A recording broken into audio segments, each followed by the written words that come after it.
Elena Cruz didn't buy a house because she wanted to settle. She bought it because she was ready to rise. After 2 years in a wheelchair, 6 surgeries, and more physical therapy appointments than she could count, this small house in Maple Hollow was her restart button. It wasn't big, it wasn't flashy, but it was hers. And for the first time since the accident, she could build something again. She rolled through the front yard on the day she moved in, sunlight cutting across the sidewalk, a soft breeze tugging at her hair. The place was quiet, clean, and lined with identical mailboxes like a row of teeth smiling politely. It was a neighborhood that whispered perfection, but Elena had no interest in perfection. She wanted access, and so, in the first 2 weeks, she got to work.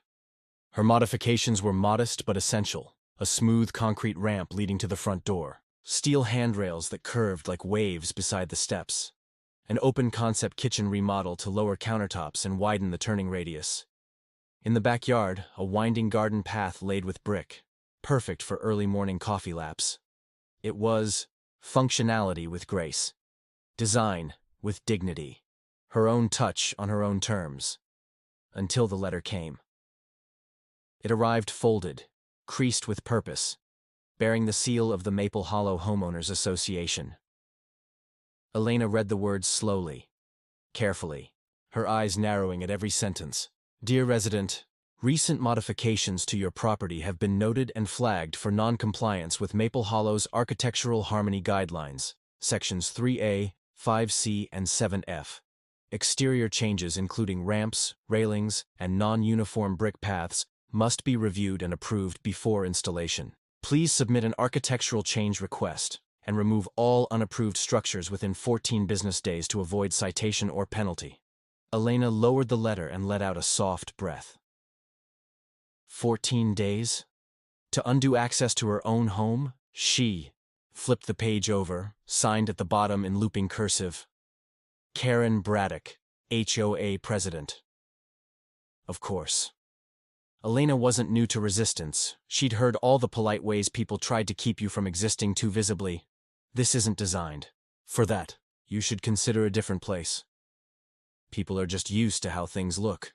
But this was her property, her space, her comeback. She rolled back inside, turned on her laptop and began typing. Her email to the HOA was calm, precise, and assertive. As a person with a documented disability, all modifications made to my property fall under the protection of the Americans with Disabilities Act, ADA. Any attempt to interfere with necessary accessibility features constitutes a violation of federal law. I welcome further discussion but will not be removing legally compliant modifications. Send 3 days later. The second letter arrived. Shorter, colder. Maple Hollow values consistency. Perhaps, given your unique needs, a different community would be a better fit. No signature this time, just typed initials. KB. Elena stared at the paper. She wasn't angry, she was calm.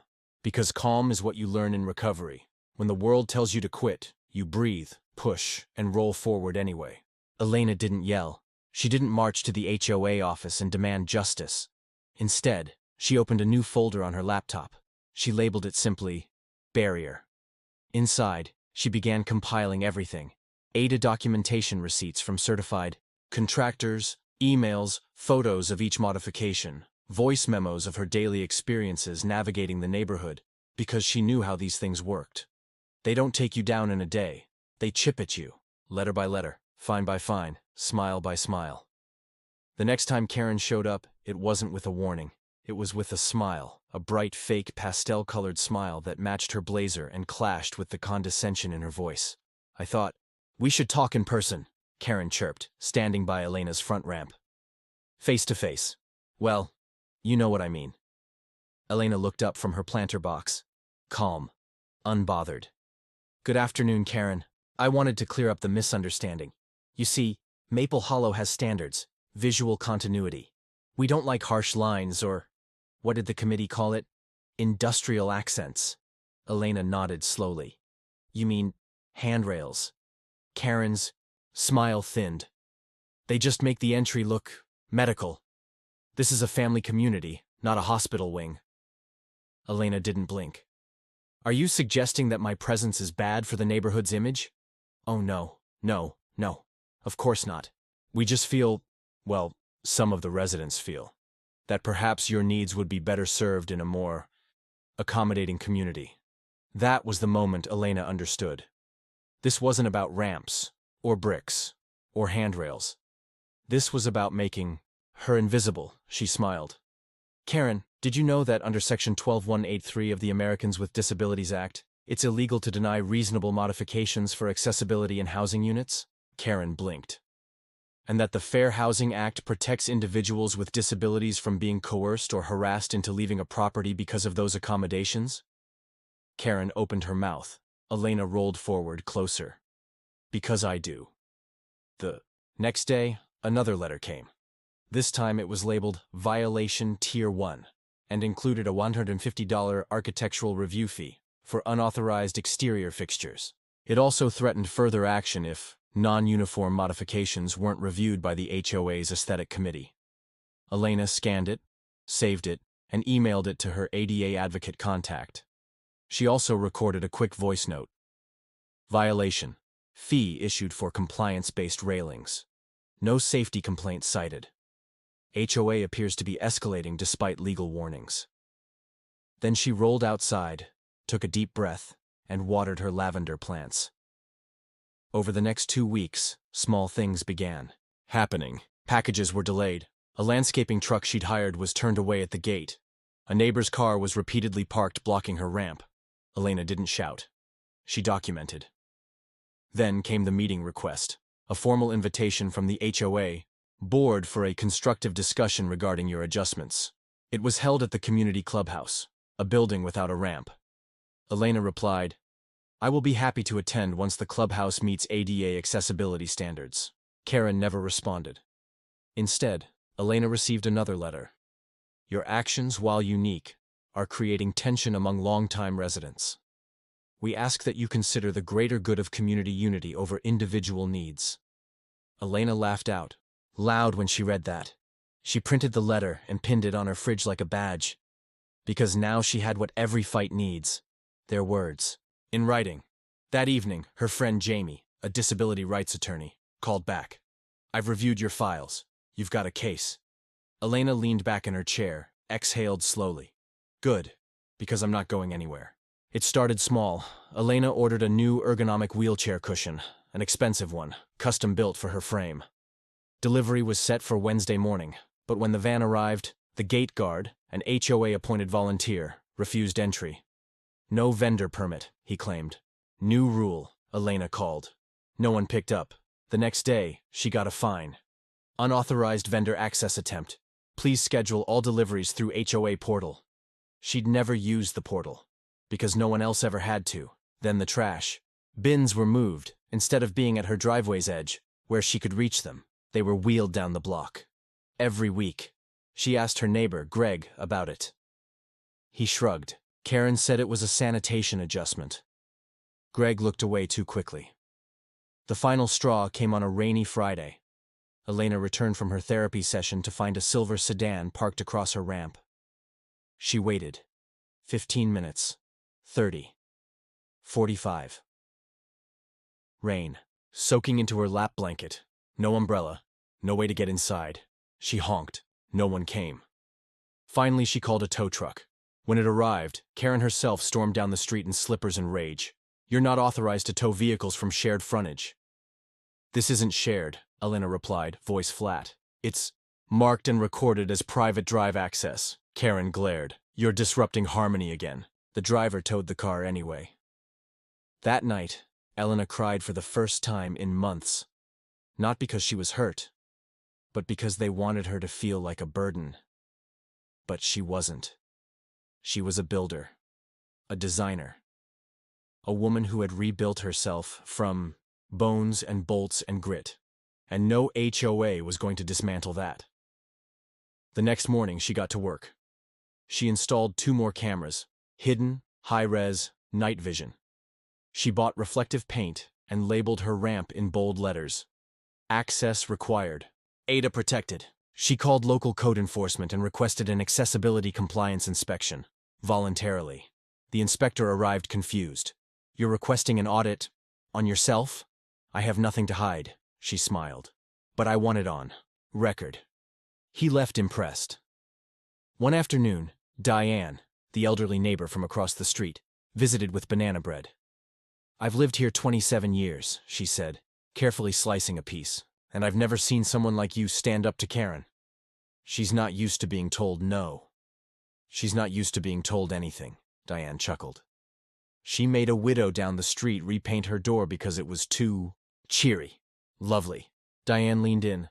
"What you're doing, it matters." Later that week, a new notice came.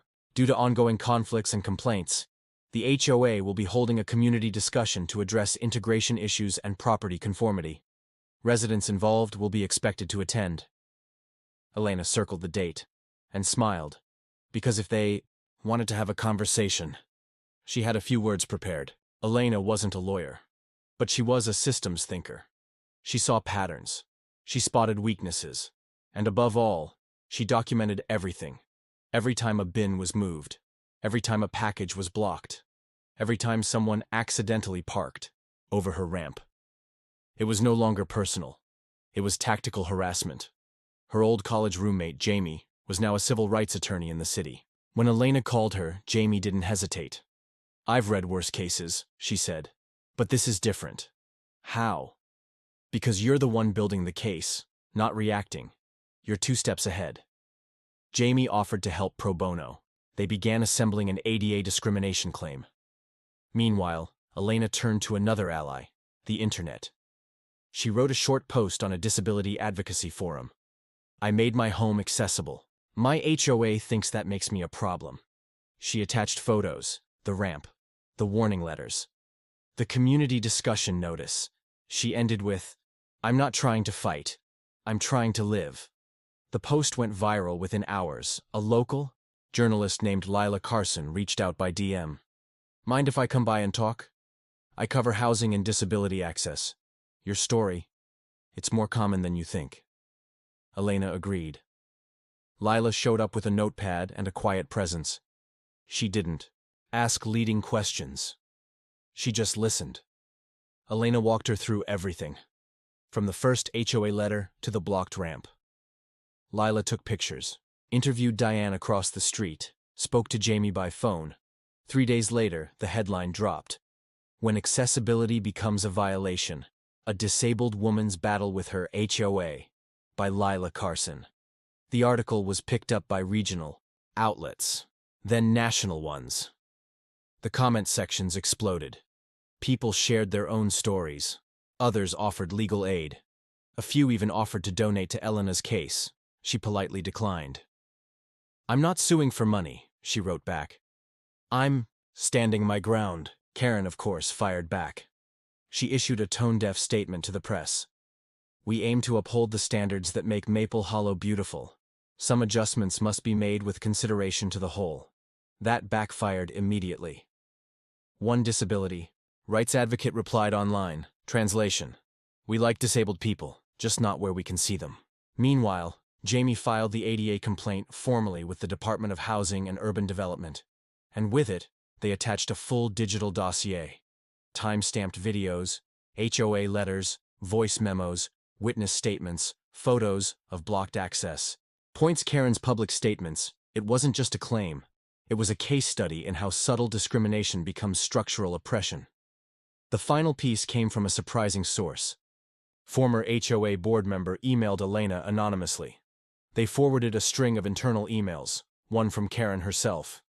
"If we let this slide, next thing you know, everyone will be adding ramps and handrails. It's a slippery slope to visual clutter." Elena read it 3 times, then sent it straight to Jamie. The Maple Hollow Community Hall was packed. Chairs scraped the floor, fans buzzed overhead. Residents murmured, unsure what to expect. Karen Braddock sat at the head of the HOA board table, jaw tight, blouse stiffly pressed. Her smile never reached her eyes. Next to her sat 2 HOA committee members, both looking visibly nervous, and in the back of the room, the double doors creaked open. Elena Cruz rolled in. It wasn't dramatic. There was no music, no spotlight, just the sound of wheels gliding across laminate, and silence. as if the air itself made room for her. She wore a black blazer. Nothing flashy. Her hair tied back, her folders stacked neatly on her lap. She rolled up to the microphone placed awkwardly off-center. Someone moved it. She thanked them. Then she began. "I wasn't going to speak tonight," she said calmly. "I thought maybe the emails, the news, stories, the legal filings, maybe they'd speak for me." A pause. "But then I realized, I've been spoken about long enough." She looked at Karen. "It's time I speak." She clicked a remote. A screen behind the board lit up. Slide 1, a photo of her ramp. Slide 2, the first HOA letter. Slide 3, the car blocking her entrance. Slide 4, the internal HOA email with Karen's quote about visual clutter. A collective murmur swept the room. Karen's smile cracked. "I made changes to my home not to stand out, but to get in, to cook, to work, to live." Slide 5, a screenshot of Ada law, section highlighted. "I didn't violate policy. I followed the law. And when I reminded this board of that, I was told." She turned slightly, reading from a printed letter. Perhaps a different community would be a better fit. Elena's voice never wavered. "I want to ask this room. Better for who?" No one answered. She looked across the crowd. Diane nodded from the second row. "This isn't just about ramps. It's about who gets to belong, and who gets erased quietly, one violation at a time." Karen stood. "That letter was taken out of context. You're—" Elena raised a hand. "I'm still speaking." Karen froze. The crowd murmured again. Elena clicked one final slide. "Inclusion isn't optional. It's federal law, and more than that. It's human decency." She wheeled back slightly. "I'm not asking for special treatment. I'm asking for fairness, for access, for the right to exist without apology." Silence. Then applause. Slow at first, then stronger. Even the HOA committee members clapped. Karen did not. The meeting ended in chaos, for Karen. Residents swarmed the board, asking questions, calling for a revote, citing their own frustrations. But Elena? She slipped out quietly, rolling through. The same doors she entered, because she didn't come to win. She came to remind them she was never someone to defeat. The week after the meeting felt different. Neighbors who once looked away now waved. Packages arrived without delay. Trash bins stayed exactly where they were supposed to. The invisible barriers were crumbling. But the real ones? Elena was just getting started. The Department of Housing and Urban Development responded to Jamie's ADA complaint. An official investigation was launched. Elena was interviewed. Karen was subpoenaed. What followed was a cascade. Multiple residents came forward, sharing similar stories. A woman with MS denied a ramp for her porch. An elderly man told to remove his handrail because it clashed with HOA style. A family of 4 fined for installing a side elevator for their child with muscular dystrophy. Karen had turned harmony into a tool of erasure. And now, the system that once silenced people was listening. Karen Braddock was removed as HOA president, permanently. She tried to spin it as retirement, but no one bought it. Her final email to residents read, "It's clear this community wants a different direction. No apology. No ownership. Typical." But the community did choose a different direction. In a special election, a new HOA board was formed. Diane was voted in as vice president. A retired physical therapist named Mr. Lang became compliance officer, and residents agreed unanimously to revise the HOA bylaws to include a zero-tolerance policy for discrimination against residents with disabilities and mandatory ADA training for all board members. Elena didn't run for any position, but when asked to consult on accessibility improvements across Maple Hollow, she agreed. She helped redesign the clubhouse, adding a ramp and accessible restroom. She worked with a local nonprofit to get grants for seniors needing modifications. She even created a neighborhood accessibility guide, simple, clear, welcoming. Her blog, Rolling Through Limits, gained thousands of followers. Designers, advocates, and residents from across the country reached out. One comment read, "You didn't just build a ramp, you tore down a wall for all of us." A few weeks later, the city council invited her to speak. At the podium, before a room filled with officials and citizens, she said, "I didn't move to Maple Hollow to fight. I moved to heal. But when my existence was treated like a violation, I had to act." She paused, voice firm. "Accessibility isn't a favor. It's not a courtesy. It's a right. And I will keep saying that until no one has to say it again." Standing ovation. Back in her backyard, things were quiet. The garden path still curved gently through her lavender beds. The ramp gleamed under soft porch lights. The wind chimes, small, silver, subtle, sang as the breeze passed by. She wasn't waiting for a letter anymore. There were no more warnings, no more veiled threats, no more apologizing for needing space. This was her home, fully, finally, undeniably. On her front porch now sat a plaque. She didn't ask for permission. She built the way herself.